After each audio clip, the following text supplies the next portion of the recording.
100% like black and white. We also have to do. Yeah. Yes. Wow. That works. Good evening, everyone. Welcome to the Town of Shelburne's regular council meeting today, October 28th, 2024. I'd like to call the meeting to order, and with that is the playing of the national anthem.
Again, we'll also start with our land acknowledgement. So we would like to begin by respectfully acknowledging that the town of Shelburne resides within the traditional territory and ancestral lands of the Anishinaabe, including the Ojibwe, Potawatomi, Chippewa, and the people of the Three Fires Confederacy. These traditional territories upon which we live, work, play, and learn are steeped in rich Indigenous history and traditions. And it is with this statement that we declare to honor and respect the past and present connections of Indigenous peoples with this land, its waterways, and resources. Again, if any member of council has a pecuniary interest, again, you may declare it now or at that point, but you must make certain that it's given to the clerk in writing. That moves us on to adoption of minutes. So we do have the minutes from October 7th. We have any items for that? Moved by Walter, seconded by Len. All in favor? And that carries. And now take us on to public participation. So we do have a public question period. I don't see anybody in our audience tonight. Was there anything via email? No question. Thank you. Again, no presentations tonight. Council inquiries. Lindsay? Yes, thanks so much. This one would be likely for Jim. I was working in the garden on Thanksgiving and just being out in front of my house, which most people kind of know where I live. And I witnessed countless almost accidents at Robert and William. So just wondering if there's a potential of putting at least a two-way underneath the stop signs to try and get some drivers to acknowledge it's not a four-way stop. I haven't had a chance, actually I should have looked when I walked down here, but I didn't, if they're also at First Avenue. But I don't know that, but I know for sure it's not, there's no two-way underneath the stop sign at Robert. So if we could maybe install those, it could help, I hope. Through the chair, I have to check into that. Typically, you don't put those on. It's the stop signs marked on whatever corner. Right. So that's something we can look at. Okay, that, I would love that hopefully, because, oh my goodness, it was crazy. There was a lot of almost, slamming on brakes and honking horns and I was like, oh my gosh. Okay, so that was just my one, and then, I guess I looked into it a little bit, just to speak on what, Council, Sample had brought up at the last meeting with regards to pushing the date for, the on-street, overnight parking. So, I wouldn't push it very far, but we are seeing sort of a climate shift right now, so we're not. Okay, great, forget it. Well, it's just, I was thinking, right, I'm like, Yeah, I know. a couple of weeks or Yeah. whatever would be beneficial, but I don't think it would kill us to do that, so, okay. Well, maybe I'll second your motion. Okay, I'm good, thank you. Any other council? Just a quick shout out to the VIA and all the businesses downtown that Very good. hosted over 800 kids for the event on Saturday. The mini treats in the streets and the mini booth. Bus shuttle was running out and back on a very regular basis. It was full, so kudos to those guys and the businesses downtown that participated. It was great. That's it. Anything else? Okay, that now takes us to section 6, which is motions and bylaws for decisions, which takes us to our big item for tonight. 2025 draft budget presentation and discussion. Hand it over to our Director of Financial Services. Okay, thank you, and through the deputy mayor. The budget that's in the agenda package tonight is very similar to the one that was distributed to council on the 18th for your review. There was only some minor changes. All of the big ticket items remain the same. We still don't know what our OMPF funding is for 2025, so it's still sitting in there as a draft of what our 2024 amount was. So I will just share my screen here.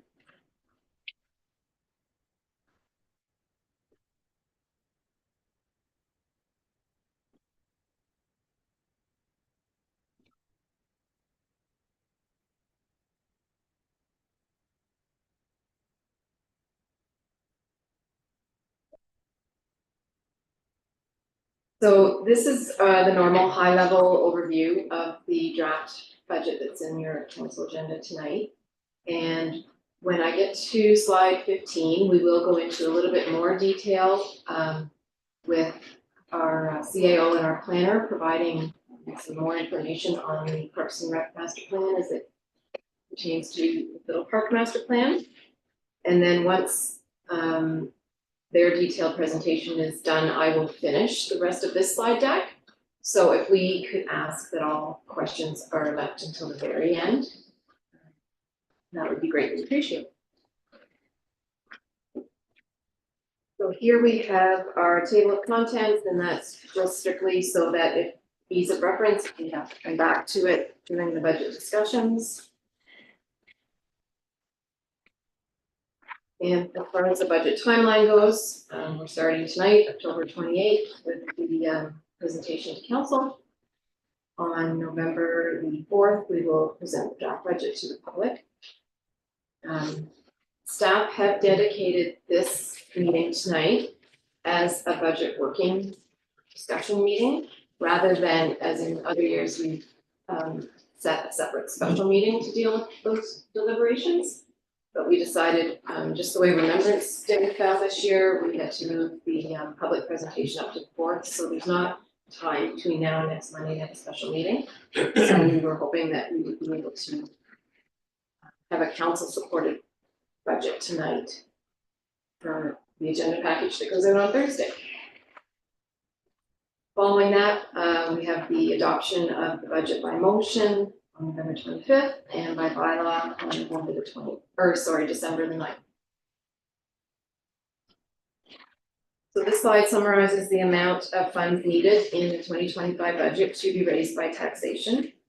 And we have expenses that total just over 13.6 million. Our revenues are sitting at 2.7, which means that we need to raise $10.8 million from the taxpayer. And that is essentially your tax levy for 2025.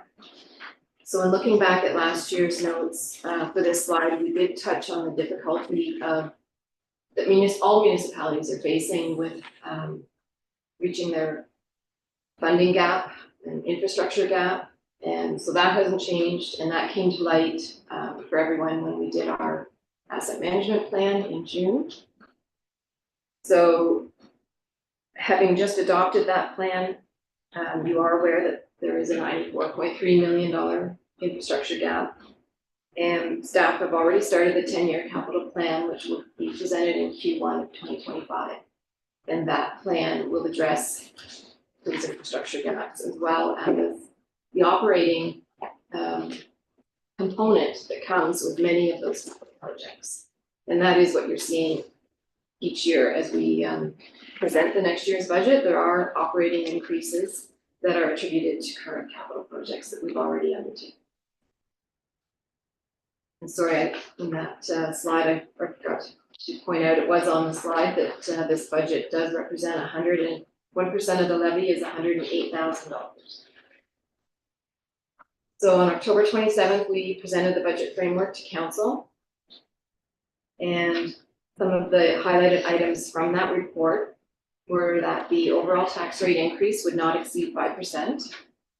We identified 3 positions, one of them being a part-time position that's moving to full-time, which is a bylaw enforcement officer.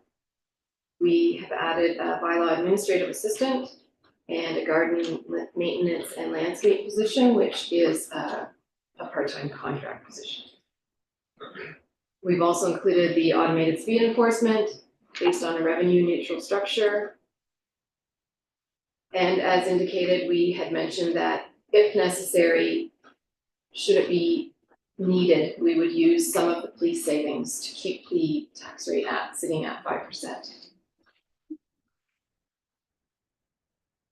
Something else that came up in the budget framework report on October 7th was that $10,000 be included in the draft budget for the food bank van, as well as the feral cat rescue would be increased from 1,500 to 4,000.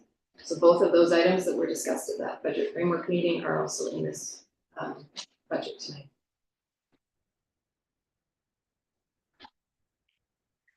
So the big item we're all waiting anxiously for this year was the 2025 billing statement from the OPP.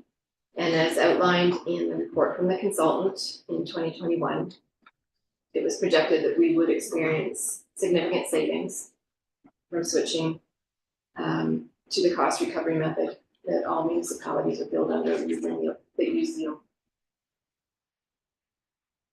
So in 2024, our total OPP costs were just over 3.1 million. The 2025 billing statement shows that our costs are going to be 1.6 million, which is a year-over-year savings of just over 1.5 million.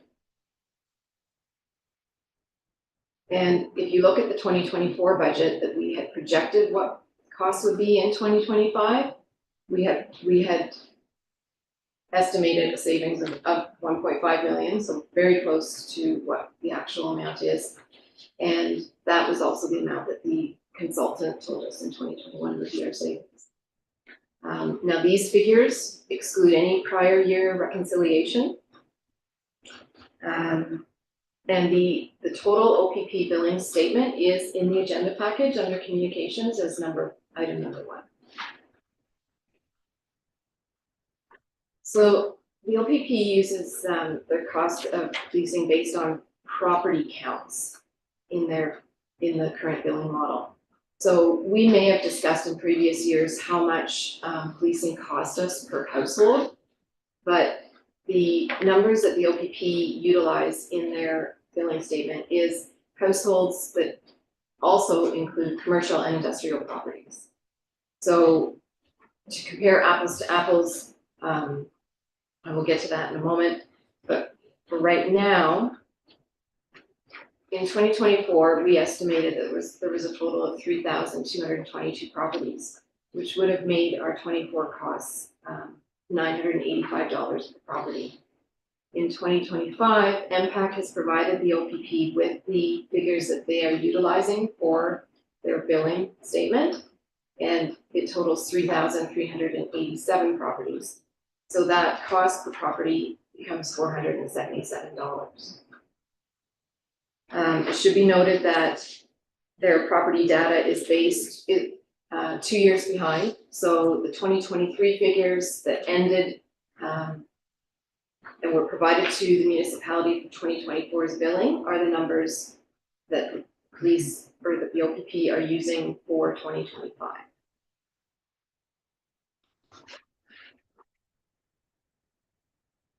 So there is a 2-year lag on their reconciliations. So the 2025 billing statement that we just received also included a 2023 reconciliation. And to summarize that,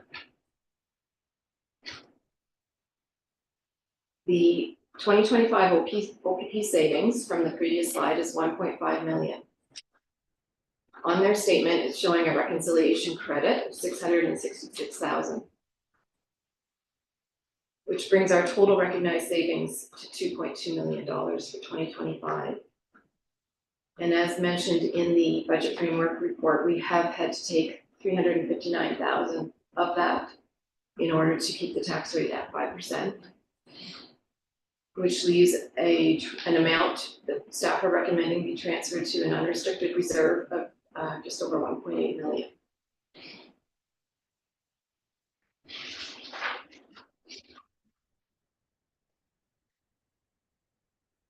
So for the revenue comparison this year, the majority of the decreases in revenue can be attributed to less transfers from reserves, less bank interest that we are projecting for 2025, both of which are not sustainable sources of income. As the province continues to decrease their funding to municipalities, we are forced to come up with our own source revenues. And under protective services, there is a recognized increase in our own source revenues for the AMPS and the ASC, which is the automated parking fines and speed enforcement. So that has increased the protection services line by 147%, while you see some of the other lines decreasing. The net amount to be raised by taxation is the number that is in red, which is our levy increase. And on the expenditure side, we included a line for the one-time transfer to reserves. And that shows that the police protection overall, the percentage has decreased 66% on the expense side. And you will notice that there are some other double-digit increases, one being fire protection at 21%. Other protective services is increasing 45%, but part of that is offset by the revenue from the automated speed enforcement and the automated parking, sorry, fines. So one of the other increases that is included in that 45% for other protective services is the NVCA, which came in at a 16% increase.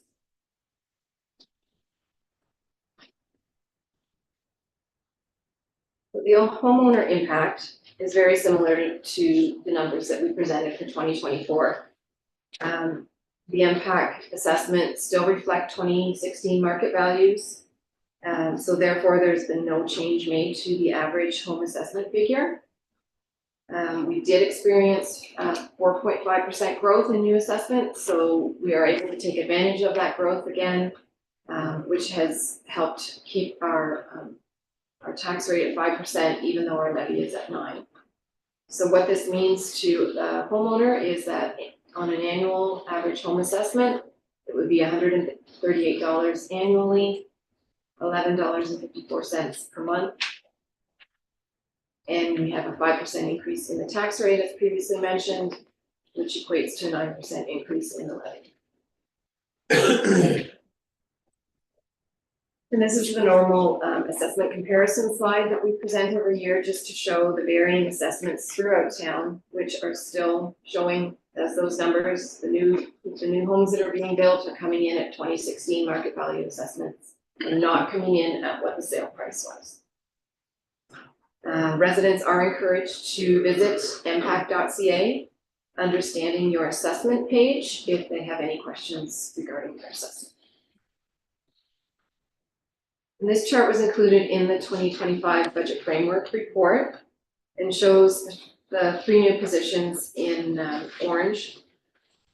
It should be noted that the bylaw officer position, as I previously mentioned, is not new. It's just changing from a part-time position to a full-time position.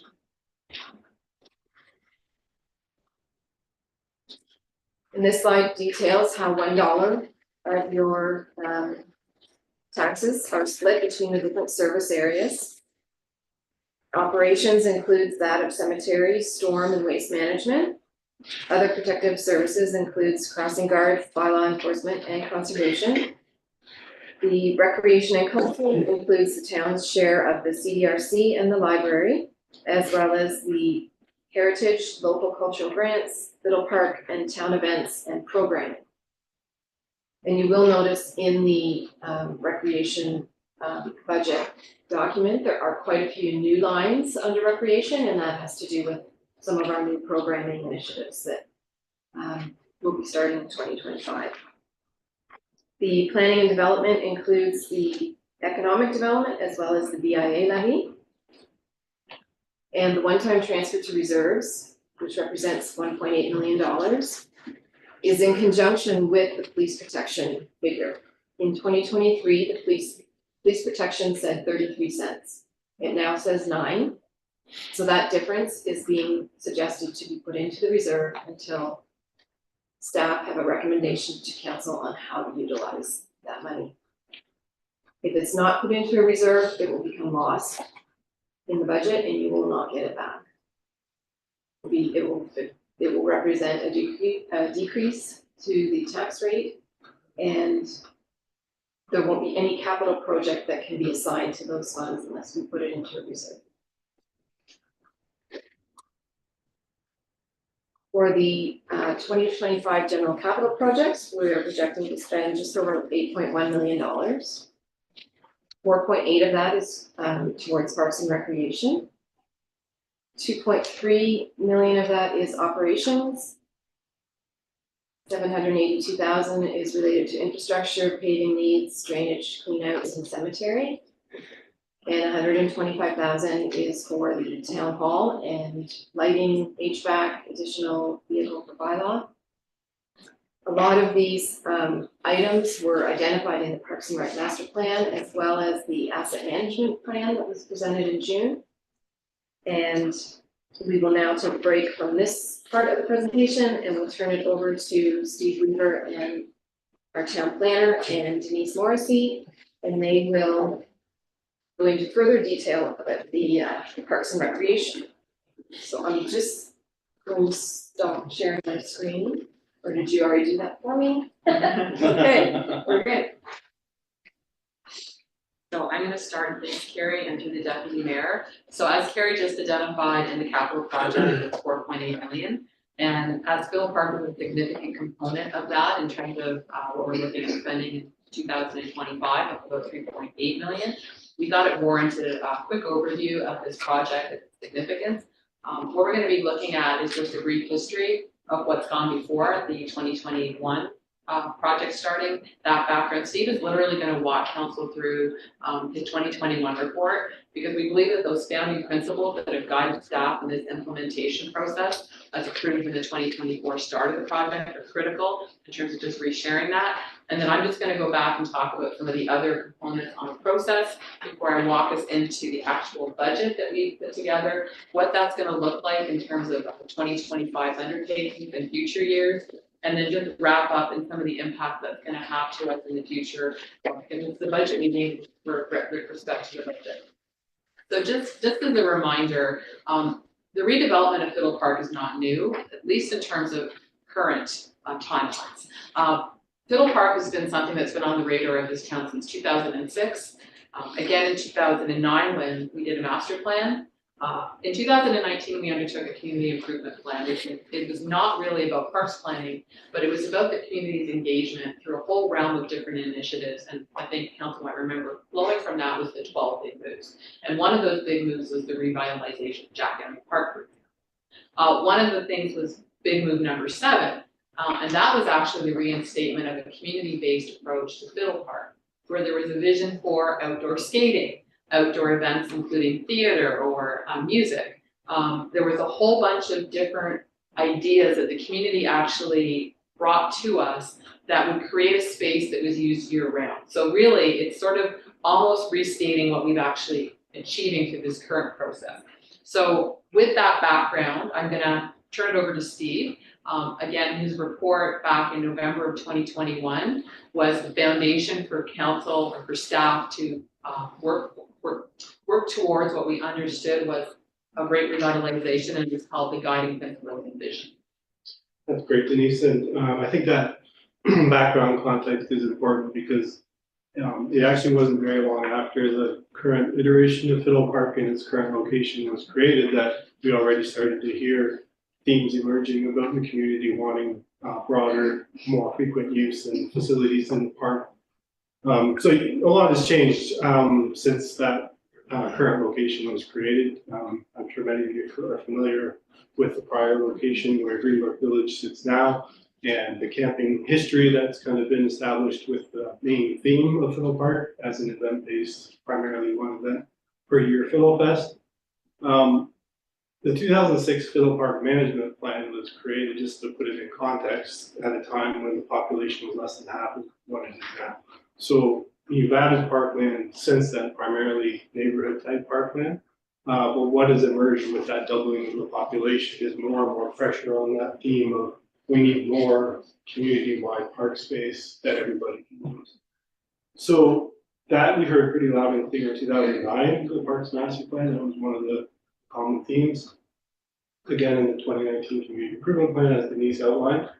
But before we got too detailed on what might be some key ideas and how we lay out Fiddle Park, we wanted to take a pause and say, what are the guiding principles about how Fiddle Park should evolve in the future? That is largely taken from that detailed survey specifically about Fiddle Park that was undertaken in the fall of 2021. And we had a great response to that. In fact, more response to that survey than the general town-wide Parks and Recreation Master Plan. So Fiddle Park is front and center in the community's eye of where they would like investments made in future park improvements. So in taking that kind of pause and step back, we reflected in all of the survey results that are summarized in my report that council received in November of 2021. And it really did cover a good cross-section of the residents. So people across ages from teenage years all the way to seniors, families, people who've been with the community, in the community for many years, and people who are relatively new to the community, male, female, different interests. So although it's not a statistically significant survey, we've been doing those kinds of surveys across communities, big and small, for decades in Ontario. And when you do the statistics on even a municipality the size of 50,000 or 100,000, to get the 95th level of percentile level of confidence in the results, you typically have to do between 400 and 500 surveys for that. So to get that many in the community of 9 to 10,000 is actually very representative. And again, because it was voluntary, you can't conclusively say statistically valid. But just like when you're doing a poll on any question, or when they do political polls, once they can call election results before 100% of the result is in, right? So just like that, when you get survey results, you can see themes emerging.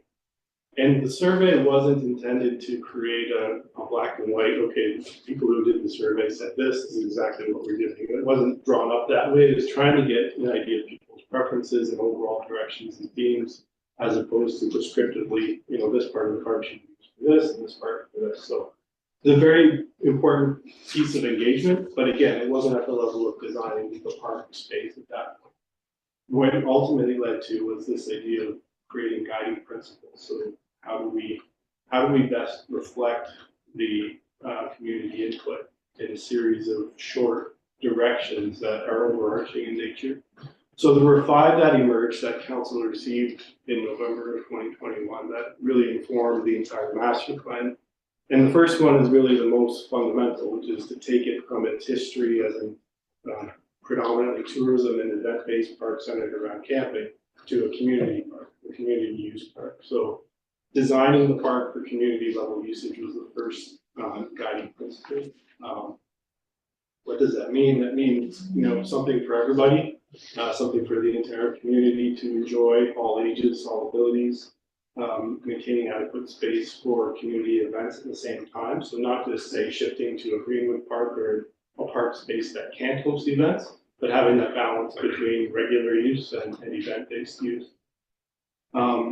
Adding more amenities is the key way to do that. And in order to add more amenities, you need to use the land area. So that's where the phasing out of the camping comes in, because in order to create spaces for these community-wide facilities, you can't take up all the spaces for camping facilities. But again, that wasn't supposed to be an overnight, or it wasn't intended to be an overnight change where one day there's camping and one day that doesn't happen anymore. That would be a phasing out over time as the park develops. And then also that many of the activities in the park would be free or low cost to use. Again, that notion of trying to make it accessible and usable for as many people as possible. The second guiding principle is really about recognizing that you can get very specialized in park design. So a sports field park with ball diamond and soccer fields, you're going to get baseball and soccer as the primary activities. It was very clear through the guiding principles that we weren't going to create another sports-based park or a park that's based predominantly on a very limited range of activities. And we want to create broad open spaces that can host a whole suite of different periodic events as well as ongoing use. Maintaining the natural setting was also a key. If there's something that differentiates the park again from Greenwood and Highland, for example, more natural, less centered around constructed facilities like sports fields. It's also a reflection of the topography, is more slope in there, so having flat things that require flat rectangular slant areas is a little bit more challenging. So the focus under that guiding principle is more on what we refer to as passive recreation, which is things that kind of happen spontaneously or event-based, and you can show up and enjoy those, but you don't have to necessarily book the park to do that. 4 seasons of use, and Denise touched on this already, so I won't elaborate too much on that. We all know what that means, having a mix of activities that can happen throughout the year. And that could be, again, both be event-based as well as things that are kind of just drop-in or non-programmed. And then finally, universal accessibility, you could apply that to really any community park that's as an objective. This is an opportunity for Fiddle Park because it is a fairly open field and we have lots of land area to work with. So this is an opportunity rather than having to retrofit a lot of existing facilities, you could start from scratch and get the accessibility piece right. And even have some facilities, playground or otherwise, that are specifically tailor-made for barrier-free access. So that concept of universal accessibility, something for everyone. Washrooms specifically came up around that and making sure that when there is, when the park is open for community use, which would be most of the time, that the washrooms are open as well and they can be accessed to support the use. So that was the overall and a set of guiding principles and the vision for the park. Everything has flowed from there, and then maybe then I'll turn it back to you, Denise, that you're going to cover it. Okay, so thank you. That was really important because on November the 21st, 2021 or 22nd, that's when council actually supported the guiding principle to provide staff a foundation on how we were going to move forward with this. So then advanced 2 years later, and the report came back following a public consultation. I'm just gonna add too, in terms of engagement, we use Bang the Table. And one of the foundations of Bang the Table is that engagement is also determined by the people that actually participate in viewing. They may not actually answer the survey, but their interest in terms of hitting the pages and working through the plan is part of actually that profiling of what's being undertaken in the community. And our viewer, we had over, I think, 900 views. Like just under 500 surveys, something. So that's also critically important because a lot of people are happy with what they see and they just want to make sure that they're aware of what's being undertaken. So in September of 2023, when Steve's company presented the results of the Parks and Recreation Master Plan and the Fiddle Park Plan, we needed council's approval and endorsement because that was going to guide, as council adopted the master plan as presented, our 10-year foundation of capital. We are also tasked with making sure that we included those projects, starting with the 2024 draft budget, and showed future years so that they can be evaluated by council. And in 2024, we did exactly that. So we had a series of capital projects, which are now a 2025 undertaking, simply because of timing and some other work that we had to do. What was critical was that, and I think I've mentioned it in a number of meetings, is we had to rethink some of the costs, knowing that we had future development charges that may not materialize, let's say. We were looking at the waste treatment plant expansion, knowing that development and new DCs are tied to that.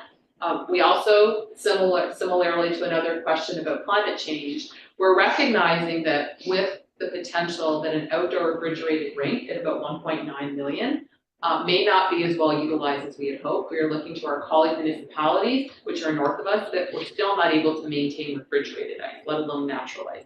So we regrouped, and I said we were looking at deferring that and then rethinking the project and bringing a couple of projects that were 2027 forward. And that really is what tonight is about. So I'm not going to talk about the engagement. Steve has covered that. So if we look at the park improvement plan, which was the preferred concept, where I'm going to call it the bottom 8 acres for the sake of, or the bottom 12 acres and the top 8 acres. So the bottom bit is what I'm going to focus in on right now and what we've accommodated in terms of scope in our 2025 draft. And as the council is aware, similar to other initiatives, when work is being undertaken and that site is deemed a construction zone, and even just talking from the position of the contractors who carry liability, they want exclusive care and control of that area. So this is a summation of what the entities within phase 1 are going to be, what they comprise. I will note that the walking running loop, we're not going to get into a programming detail, but it has tremendous capacity for a high range of events and use. It's a half-kilometer loop. We've committed that this is going to be all year operationally, so we will be clearing the snow. This would be the future site of the refrigerated rink. The pavilion improvements are quite extensive, so this is another reason why there would be no access during the period of construction, which we're deeming would be mid-May 2025 to probably mid-November 2025. The pavilion improvements also include that we need to deal with some of the structural beams at the front. So the amphitheater, which is a tiered seating of 6 grass area with some armor stone. If you're familiar with it right now, there's poles right across. So if you're in the band or wherever, it's probably not the best view if you've got 3 poles. So we're re-engineering that so that we remove 3 of the poles to give it a clear, unobstructed view, mostly for the performers as well as the viewers. I think I've mentioned in the past, our goal is to have 500 seats between the lawns and the seating, which can be used year-round, whether it's for the skating. Under the pavilion, and while it's not in this capital project because it's an operational cost as part of our programming, is the new rink. So similar to what we have at Greenwood and KTH, we will have a rink here and it's anticipated, weather permitting, it will be open November 2025. So if it snows earlier or if it snows later, we're contingent upon weather, but that is the plan. The other thing is that the whole path network, as I just mentioned throughout here, is going to be hard surfaced. It will be year round, so you can walk. We're hoping 12 months of the year in inclement weather. I know this has been a question, but we've identified this for some time. It is not a good fit to have what we would deem a dump station in close proximity, and I think you can see it to where the playground is. And it's a fully accessible playground with a rubberized surface. So we expect we very all use. The intent is that by spring or late spring, summer, early summer 2025, we will relocate this to the waste treatment plant at the exterior of where the sewage haulage firms currently have access. It will be 24/7 access if you choose, and there'll be no cost. That is the intent. We're expecting the cost to install that pipe will be between maybe $4,000 and $5,000, but it'll be a function of our operating budget. We can reassess how we provide this service when the waste treatment plant, or if waste treatment plant is expanded in the future. Our review to date has determined that while some municipalities charge a fee, you have to weigh that against the administration infrastructure and anything else associated with that access. So in many places, it's complimentary, whether it's free access externally or whether it's controlled access, we'll get through that. But I'm just reminding everybody that there will be access to some service at the waste treatment plant late spring, early summer 2025. So the plaza and the accessibility areas of the building, Steve's referenced that. We've got a commitment to accessibility. We want to make sure that that building is supporting the programming and the needs of the park. There'll be an open lawn for parking. So the open area where it's got a big thing where that was originally looked at as being gravel or originally paved, due to budgetary constraints, we're just going to protect that area. So there's still significant parking there. And because, as I'm going to review in this budget, the top 8 acres was originally, we thought we would initiate some of that work in 2028. When I get to the budget, that may get pushed off again, depending on the political constraint. So that area too, in the interim, can always be used for supplemental parking. And 8 acres can park a significant number of cars. What is new in this project scope is that the playground was originally anticipated for 2027. So what we did is when we eliminated the outdoor refrigerated skating path for about 1.8 million, we rejigged our budget and we pushed the playground out. We identified that we have the capacity to go to about 12,000 square feet of space. We had applied for a grant, we weren't successful. Like as always, we are going to reapply again. So we expect that this will be the premier playground for our town. Our hope is that this playground will be so diversified that it will have an adult area as well. What we're hearing is that, like the splash pad, it's not just for kids. There's people that are nostalgic, they would like to swing as an adult, but those are specialized swings. So our hope is we'll continue to apply for grants and make this playground a destination, and as long as we're able to keep it open for weather, it will be open. What's also been pushed up, and we've been very prescriptive in what we're calling this, is a basketball court. And while other uses may choose to go on that area, it's not designed to be a tennis court, it's not designed to be pickleball, but we wanted to create a place for youth in particular, or families or whoever might want to do that, so that they know there's a dedicated use, which can be flexible as required. We're looking at a shade structure to be adjacent to the playground and the basketball court. And what's new is the introduction in the space in the middle, which we identified, is an ability to create a revenue sustainable programming opportunity for the community, and it's a mini putt. And we believe that it's an attractive, low cost opportunity. It fulfills some of our mandate to expand our recreation programming. And we've looked at some of the things that could be done with the viability of such a service. So Fiddle Park Phase 1, the entire budget is based on a project cost of about $3.69 million, all of which is fully funded based on the scenario and the funding models we put together. What that does is changes our ability, and this is not new information, but everything that we had identified for 2026 onward, 2027 and 2028, for example, are unfunded. We would be relying on new sources of funding, grants, or development. And because development is somewhat stalled right now, we did not feel confident that we could say that this is a go. So while it's identified in terms of program scope, whether or not it happens will be completely relying on our fiscal wherewithal in the years to come. And probably after March of this year, we might have a better idea of where we're going to be with respect to the waste stream. So just looping back really quickly to the mini putt, and I don't think everybody has to be a mini putt crazy person like me, but love it. on page 10, Alice, I'm sorry, I'm jumping all over the place.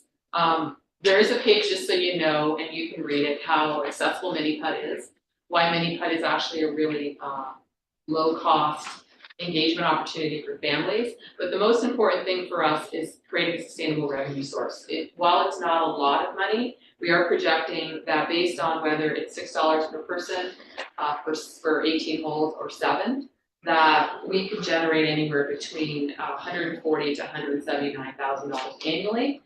We also feel that as an economic driver, a Mini Putt will play a significant role in business engagement.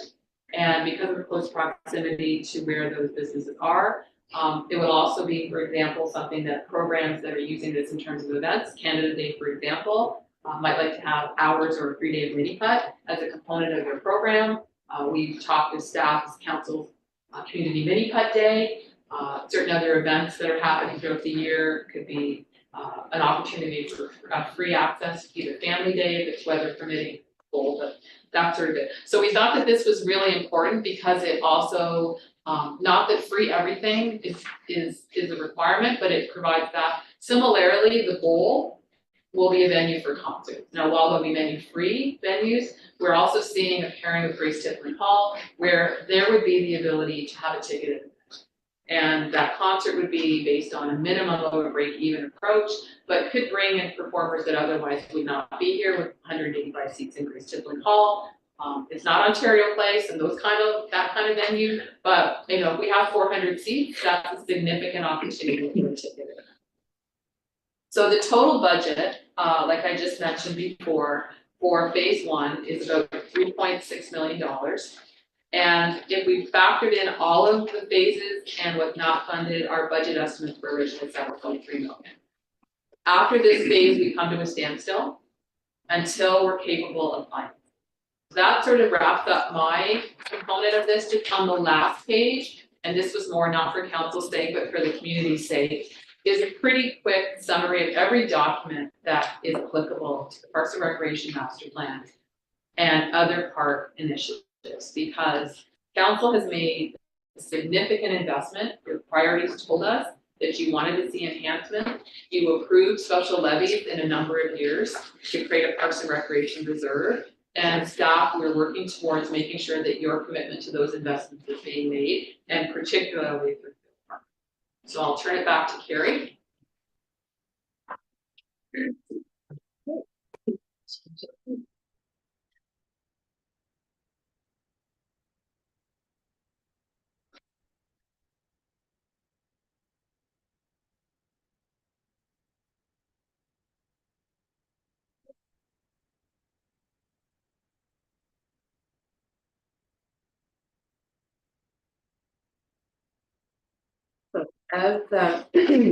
As just discussed with the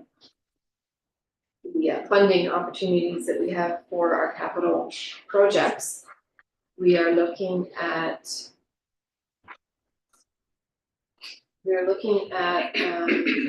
1% for water and sewer rates, as well as the tax base and gas tax for funding the capital projects. We're looking at 5% in potential grants that we are planning on applying for. Reserves make up 37%, and development charges are 55%. And that is how we are proposing to fund 2025's capital projects. This slide gives a summary of the estimated reserve amounts that we identified coming in and out of the 2025 budget. The reserves are only utilized if the budgeted projects proceed as planned.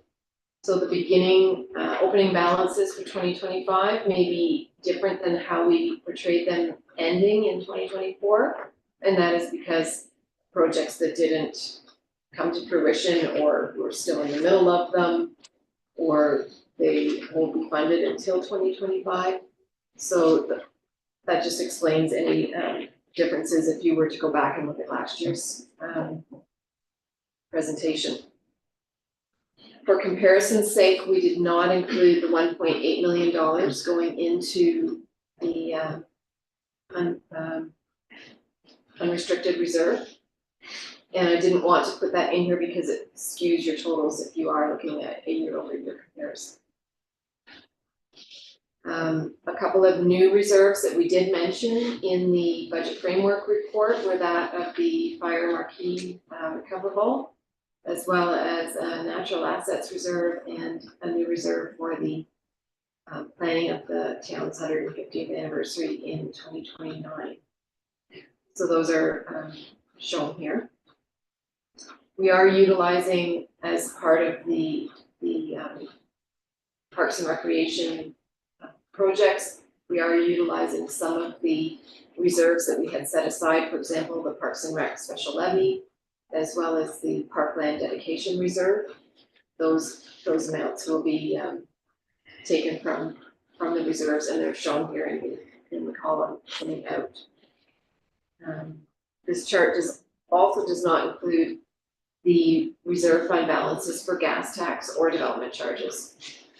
Mostly because majority of those funds are already tied up with the capital projects that we've identified, as well as our gas taxes used to pay down some of our debt payments. So the water and sewer operating budget is in accordance with our 2023 rate study, and the increases are shown here. You will notice in the water and sewer operating budgets that we are significantly contributing to the reserves every year. And the reason for that is the DC studies that we've been using, because we are doing a new DC study in 2025. Some of the costs for those projects, like the water tower, for example, that came in at more money than we expected. There aren't enough DCs to pay the water tower debt, so the rates are picking up that amount until such time as our DC study can be updated and potential new development can come in. Then those reserves would be replenished. But in the meantime, we have to budget and account for any debt that we've already incurred.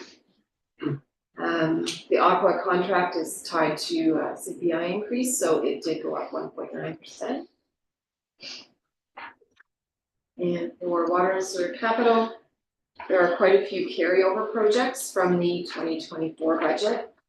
Well 9 and well 3 have identified some replacement equipment that came up in the asset management plan. And then, of course, we have our last quarter of the waste pollution control plant design and engineering. So these are paid for by our water and sewer rates, make up 2%.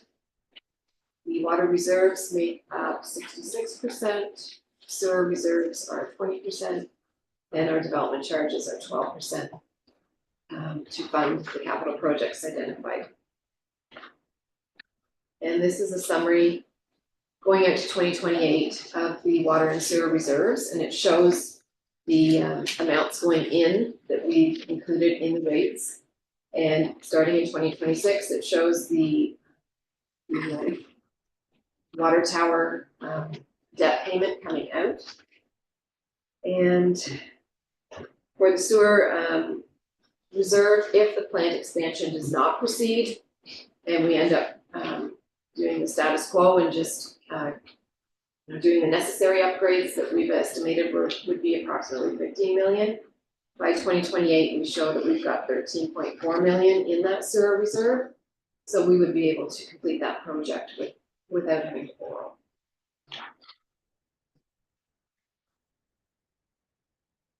As council knows, that we did apply for the Housing Enabling Water System Fund, and we were unsuccessful on intake 1. And province did open a new intake, which closes this Friday, November 1st, and we will be applying for that again. The only problem is we probably won't hear whether we are successful until probably February or March of 2025 is our estimate. And copied from last year's slide is just a an estimate of the combination of revenues that would be required to fund the future waste pollution control plant, and that consists of the items that we've listed there. Council is well aware of those items. And the last slide is our existing annual debt commitment that, as mentioned, we must budget in accordance with the municipal act to cover those costs. And we do have 2 loans coming off at the end of 2026. The Sister Street and our sewage treatment plant phase 2. And that is the end of the presentation, and thank you, and I'll turn the meeting back over to the deputy mayor, and we can answer any questions that you have. Okay, I'm gonna have to proceed with bylaw to be dismissed, so it allow us to proceed with the budget itself and know that we need full council. So again, I'll guide you read it. So it's basically the council suspends section 48, reconsideration of a matter of the procedural bylaw 15-2019, hold discussions and pass resolutions regarding the draft 2025 budget. Make it a second. Second by Cal. All in favor? Carries. Yeah. With that, questions? I just a quick question for in regards to Phillip Park, if I can. Is there enough room in that area for low budget items such as lawn bowling or bocce balls or things of that nature there? Through the deputy mayor, there's definitely enough room. Because I know that Orangeville has it, or Mono actually has it in Menor Park.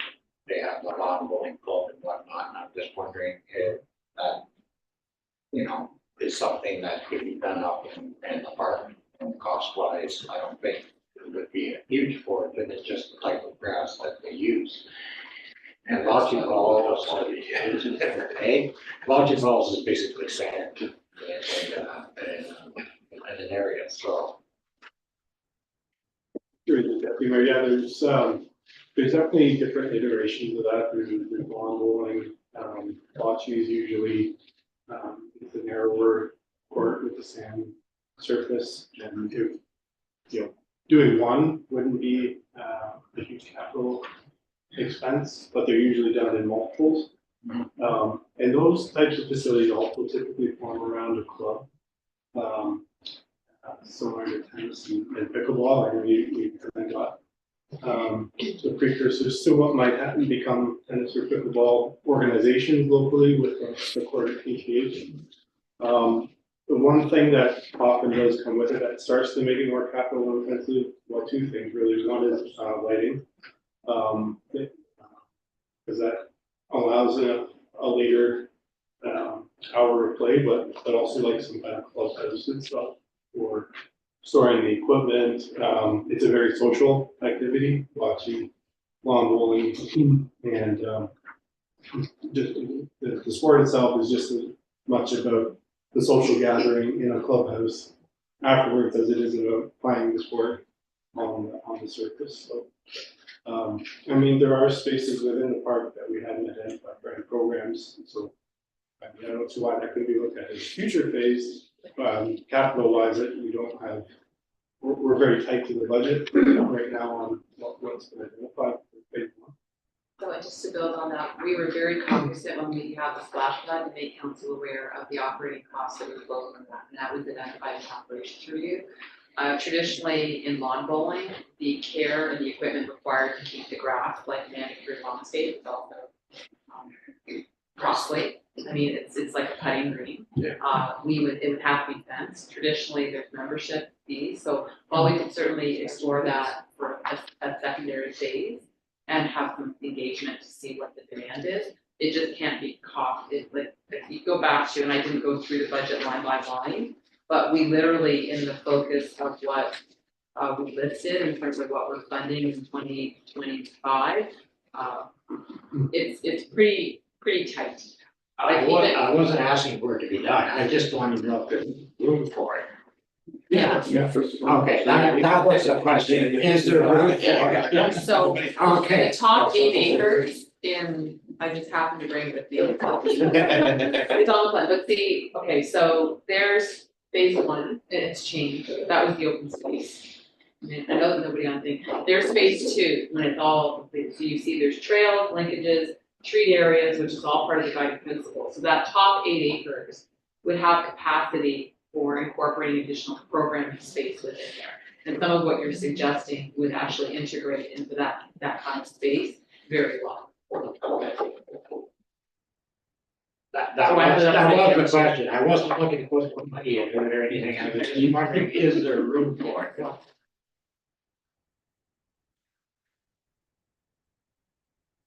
Walter's watching. I got the set home. Just a question for Gary, we reviewed our CDRC budget at the last CDRC meeting. Do you know what percentage you've increased the CDRC budget line item by? I put in 5. 5%? Am I close? You're bang on. There you go. So this question came up, I said I would ask, so. Questions? Line 7355. That's for, is it $3,000 to $4,000? That includes the increase for the trail cat rescue, if I'm not mistaken, but which was mentioned earlier on. Yes. So, which department? I just have the line numbers 7355, sorry. I'm assuming, Department. It's not an animal under bylaw. Bylaw. yeah, Same line as last year. And the answer is yes. yes. Okay. So there is a note on that line in the note section, Page number would be page 31, 31, okay. that specifically mentions 4,000 for the feral cat. Yeah. Okay, 35, got it. So, yeah, okay. Fine. Canada line 5205. Canada Day grant status, do we have any information on that? At this point in time. We are applying, the deadline is coming up, and we have staff working on that application. And where, just to refresh my memory, you said that 10,000 for the. Yeah, so that is under local cultural grants on page 42. 42 line 7118. With 25,000 in there. Yep. And that is the 13,000 grant plus, yeah, yes. got it, okay, thank you.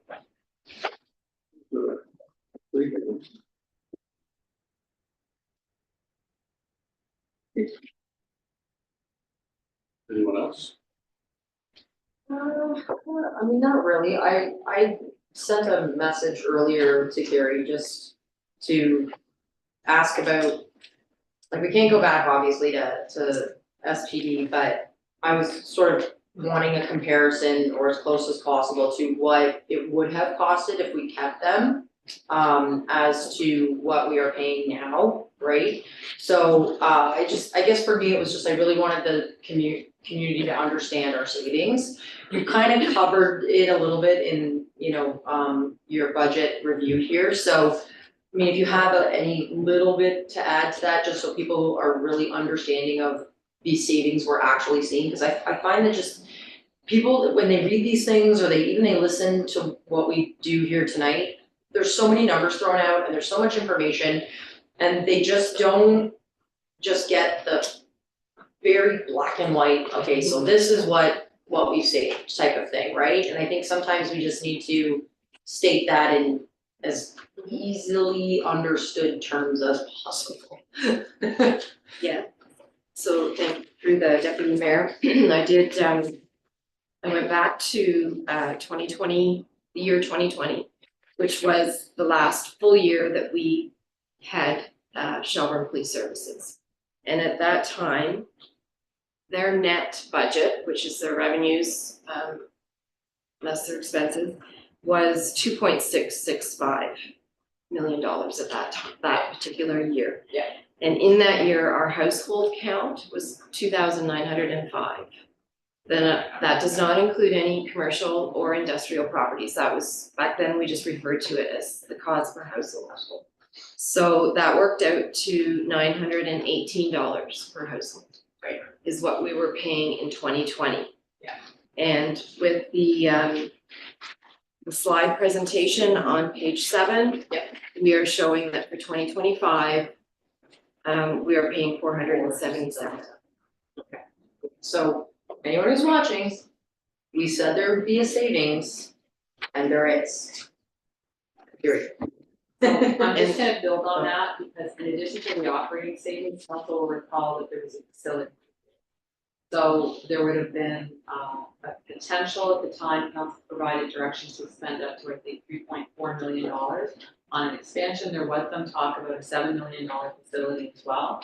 So in addition to the operating savings, which are bang on at 1.5 million, you deferred and avoided the facility related operating costs that would have come with the capital expansion. So you can't forget about that, because that was going to have been debt related. And that would have been constraining, and that was one of the issues with respect to the capacity of the town to fund that, in addition to all the other projects, namely the waste treatment plant that were before us. Perfect, thank you. Mine are related to parking fees, and I know we have a review in January of our fee structure. User fees and charges? Yeah. Because I was looking at page 43 for the CDRC. Are we raising the fees for non-residents in 2025 to help pay? We don't set the CDRC fees, they set their own. Yes, that's right. Okay, that answers the question. I should know that. Page 49, again, cemetery. Oh, sorry, page 16, cemetery fees. Those we do set. We do set those? And we have to go through an agency, cemetery. Do we no longer have to receive approval for cemetery fees? We can set them ourselves. We usually index those fees on a yearly basis. Okay, and we set the percentage that we can raise them by, Yes. because it seems like the living are always paying for the debt. The other question is in regards for page 49, 7370, soccer field fencing. What soccer field are we fencing? I thought they were all fenced. So we're gonna fence Bergans. Is it organic fence? It is fenced, but I think you'll recall when we had members of the soccer club here, one of the challenges that we were facing is that low fence doesn't impede people from playing over it. And some of the challenges with respect to the fence were creating a situation where the quality of the grass was being destroyed. So we were asked by the soccer club to look at a higher fence to basically make that a deterrent. And we have injected that into this budget for that. So And Will is here, so he can maybe explain more. Oh, sorry, Thunderfield. I'm sorry, that was Virginia, sorry, Thunder, sorry, I apologize. So the fence that's coming out of Thunder Field can it be reutilized? Possibly some sessions, which we were gonna look at anyways, because there is some things that we could use the fence for. Especially over here for the generator, I want to fence that, and so we can possibly use some of that. Okay. On page 11, Victoria Street, what's the future of that now? 420. So we're gonna be, I know I sound like a broken record, we're coming back with a report. We've completed all of the assessments with the consultants to take the property to the point where we can't do more with it in terms of what is necessary to surplus it. So we're gonna be coming back probably in February with a report in terms of next steps on that property with the intent to then sell it based on the end use that will have some limitations. It may eliminate some of the interest that we've had from other groups in the past. We also know that the market has changed somewhat in terms of how aggressive people were in terms of buying, but we still think it's still got enough of an end use potential that there will be, I think, strong use from businesses or other users that would want to acquire it. I mean, the fallback is if we don't sell it or we can't sell it, it will be retained as it is and potentially.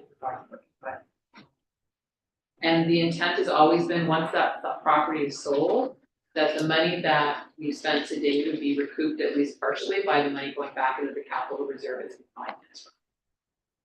So like they expect that we're gonna get back. Yes, we probably spent about $1 million plus with respect to the directives of ministries and other agencies that required us to do remedial action, and we don't expect to recoup that. Nice courthouse for Banshee. It was used as, Storage. yeah, like industrial-ish use, and so we had to clean it up. Nothing we can do about it. Not happy. When are you? Just one more question, sorry. Under production services there on your revenue comparison slides, you're showing 147% increase. And that is due to the ASE and AMPS revenues. I caught what the AMPS was. Just remind me what ASE is. Automated speed enforcement, and that was in the budget framework report. Right. So that's with us moving forward with the automated speed enforcement cameras, correct? And what was the cost of those again? So there's no cost. No cost? So in the budget framework, what we presented to council was that we would be looking at a revenue. We were looking at a turnkey operation, working with a firm, unlike one firm that we actually LAS, which is part of AMO. We had reviewed that as well, but that was, the estimate for that, as we had outlined in previous reports, was that our cost might be about $100,000. And we thought that this made more structural sense for us on a 2-year term at least, because there was no upfront cost. Now, while your potential revenue, which we're actually saying neutral, is less, it preempts that capital cost. The kinds of things that we went through with the presentation was, if we own the camera, for example, then we could be responsible for vandalism or replacement costs. So while there is a potential that we may be stronger than revenue neutral, we wanted to be exceptionally conservative for this budget. If we aren't revenue neutral, we're revenue positive, we'll certainly come back through Jennifer's team and outline that to council. But the commitment in that realm, because that is the guideline of the MTO, is that you can't use the proceeds from your automated speed enforcement to be a general revenue fund, because that also would like an incentivization. It would flow back into traffic calming. It would flow back into the enforcement area related to those speed issues. So if it was more bollards or speed caution or a bylaw or overhang crossing support, that's so we'll probably know. We had estimated that we would go live Q3 2025. We'll probably know after our first quarter how we're landing in terms of revenues. And we're going to be administered through ESSA Township, because that's who Global works with. And so that is really the model that we're in. That's also, as I said in the budget framework section, that there are a number of Ontario municipalities, mostly in the Simcoe County region, that are working with this company. And we will be meeting with them in the near future following council's approval of the budget framework. Question on that. There's a 6-month notification period. 3 months, sorry. 3 months. 90 days. Do we know when that's gonna start, and are we absorbing the cost for that, or is that done by the company that we're contracting? So, like I said, the word that this model reflects is turnkey. There literally are no upfront costs for us, while we are staffing it with respect to the screening officer and the AMPS related LAS, AMPS and AMC related component of our bylaw.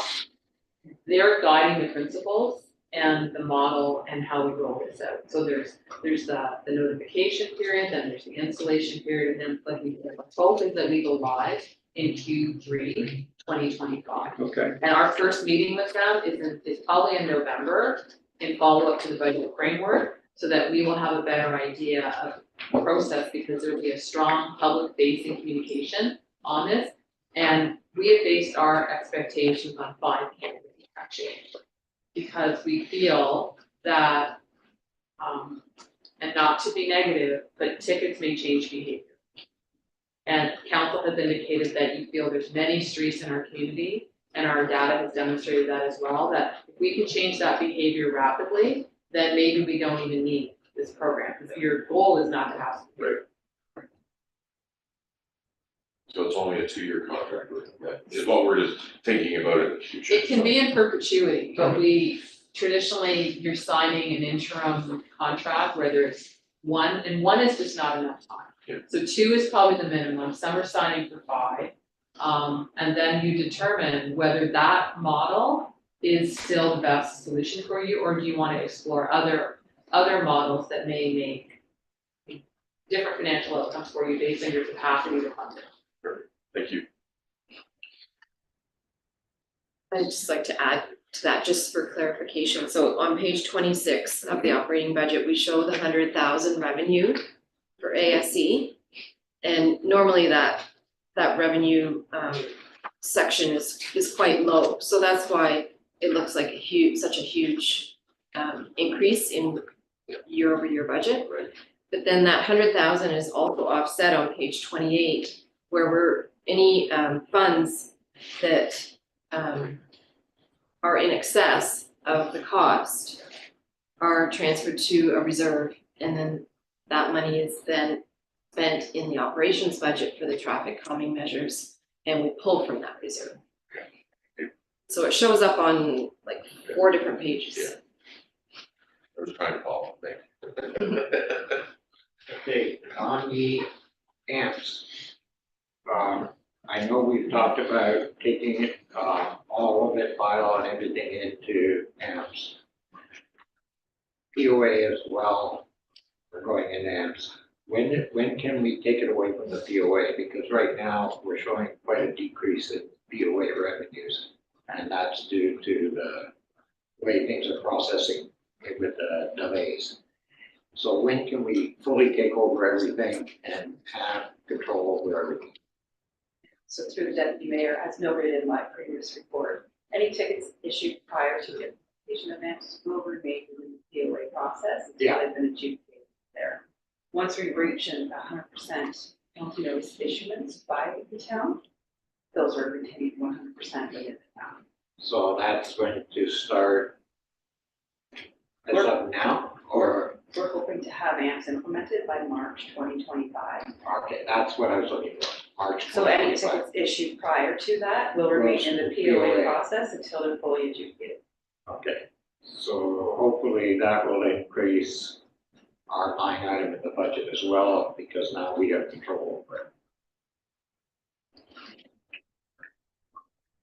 Anything from anybody else? I guess I just have one little question too about different areas or ways that we can generate revenue. I did notice that Oakville offers a program for clearing away the driveway. I guess they're called windrows. So it's like the snow that happens at the bottom of the driveway. You know, we hear in the community all the time, like they want the plows to have those things that drop down, and you know, we can't do that because we can't retrofit it to the current trucks, and the driveways are too close together, so that makes kind of no sense either. But they offer like a program where seniors and disabled can apply, and for a fee, they will, the city of, I know obviously it's a city, it's a lot larger than us, but I'm just saying that they will provide a service where they remove that build up at the bottom of the driveway. So I don't know if that would ever be an option for us to sort of generate a revenue, or if it would just, you know, with the time and the staff, if it would actually end up costing more exactly. Just try and find something for the seniors and the disabled people, so. I'd love it if they go and clean it. Right? Like I said, I'm The good snow blowers. Through the document, I'm gonna start and then I'm gonna ask Jim to follow up. So while I appreciate it as a revenue generator, it would be a revenue subsidy. Gotcha. So by the time you look at the staff resources and equipment required to provide that, while it's a very lovely service, you have to recognize that it would be highly subsidized by the taxpayer, because there's no way at $125 a year, which is what Right. some municipalities are charging. And you compare that with the cost of the standard snowplow for driver, which is lucky to be $30, that is not subsidized. So Right. I'll turn it over to Jim or Will just to build on what that would mean in terms of our staff. Sure, through the chair, yeah, we would have to look at that cost wise, there would be staff implications there, we would have to deal with, roads first, minimum maintenance standards, just to cover our liability. Then you get into equipment, specialized equipment, loaders or backhoes, they're very expensive to use, so, yeah, it would be very cost intensive there. Gotcha. Okay, just thought I would ask. So, and not to say that it's not a fantastic idea, but maybe through our staffing, especially in recreation now, with Jessica with us. There are those places where it's neighbors helping neighbors, where you can actually create, oh, Jennifer's gonna speak to it. Sorry to interrupt you, but I do have contact information for a third party that provides that type of service specifically for seniors and people with disabilities. Perfect. I Okay, can can we- definitely share that information with all the Yeah, I council. was just gonna say, can People are maybe we do reaching a out post to you, about that as well and on you can social share media? their information, yeah. Excellent. Okay, that's helpful for sure too. Or on top of that, if a neighbor so knows, they can certainly be a good neighbor and help their colleagues that are struggling. Definitely. Stop going into the sidewalks where I have to walk. Gonna give you those little grippy scooters. Bring my ice buckets in. Yes. What's that? I said, I have a set of ice buckets. I'll bring it. No, you can bring your snow blower and go on the sidewalks so I can walk around. So again, I need further, you covered everything, so I just need to comment towards, obviously, as part of the budget, especially when you look at the capital side, it's a real focus, monumental when you look at the history of the town with what we're doing on Parks and Rec. So really, that goes back to delivering on the requests and the voices that we've heard, that this was a big concern and residents wanted to stay in the town to do things. And this gives you that opportunity. While some might be, looking at the mini plat and thinking, well, really, do we? I think that, again, just gives us an overall, another thing to do. So I'm fully supportive of everything we have here. So with that, as we move back to it, there is a recommended motion within. However, I'd like to change it, and that is that be resolved that staff be directed to take the proposed draft budget to a public meeting on November 4th. So can I get a mover and second? Moved by Glenn, seconded by Lindsay. All in favor? Carries. Now that takes us to section 7, councillor motions. Dan, I understand you might have one. I do. And just so I was instructed, today I have to have a unanimous vote on this, but that I would like to put a motion forward for tonight. Procedural layout. Yes, the council grant relief from winter parking restrictions noted in the traffic bylaw number 8, 1983, as amended to bylaw 25-2012 for the period of November 15th to December 1st, 2024. So just move it, looks like about 2 weeks. So I will second that, because I already had that question. Deal with it tonight, we just need to step back and get unanimous. Yeah. So simply put, do we have anybody not supportive of moving forward tonight? Not supportive. So we have full support, so then we'll set that procedural bylaw aside. approval of it tonight. So we've got mover, we've got a seconder, comments? Rationale? To move it? Yes. Just because our shift in the weather is causing no frost in the ground and things are moving and things are changing with parking and, you know, the bylaw around clean yard and all that kind of stuff is gonna come up, so sidewalks getting dirty and Yeah. soft ground, so it's basically just to kind of get the frost into the ground and get some stabilization. Not gonna say December 1st is gonna do it, but it's a start. Mhm. And then we'd also, and that staff be directed to bring forward a report reviewing options for changes in dates and times in the current window parking restrictions for council consideration. So I forgot to read that part too, for the future. Forgot to read that part. Can we, is this maybe a separate, can we piggyback the Christmas parking? I was actually gonna ask that, Parking yeah. restrictions on. She's got an answer for On you. this. She's got an answer for you. Is it a separate motion, you'd like to make that? No. Through the deputy mayor, council did ask in January that staff look at that, and I did, for coming forward for. Okay. That deals with that. Okay. So I've got a question. What happens if, God forbid, we get a heavy snowfall between now and December 1st? Between November 15th and December 1st. Yeah. We deal with it. So I was coming back from Barrie the other day, and Thornton is December 1st. Everett, I think, was, if I remember the sign, either December 1st or December 15th. Everybody is shifting their timelines. Yeah, there's, So- areas. No, I'm not Mary's arguing December that 1st. shit. I'm not arguing, I'm just saying, if we do get it, because the vehicles, if you look down a lot of streets, they're basically heavily parked on the streets. Yeah. But if we do get a heavy snowfall, will we be able to clean the streets? That's the question. That's your chair. And that goes to Jim, I That's the guess. problem we get into, as it is, in the past, we've had problems, especially above Cook Crescent, where the truck couldn't even pass the road, if there was that many vehicles parked on it. Also, it's not just snow removal, there is, with the change in environment recently, there is a lot more freezing rain too, which that still needs an application of sand, so this truck still has to navigate the road somehow, so as long as we can still get around the streets, can do that, but if not, if can't pass it, then can't plow the street, so. And does that, like Cook? My street, I'm sure you'll end up going down and all the rest of some of the bigger ones, but on something like Cook where you have the issue with the truck going through, if we have a freezing rain or a dump of snow, my concerns are insurance.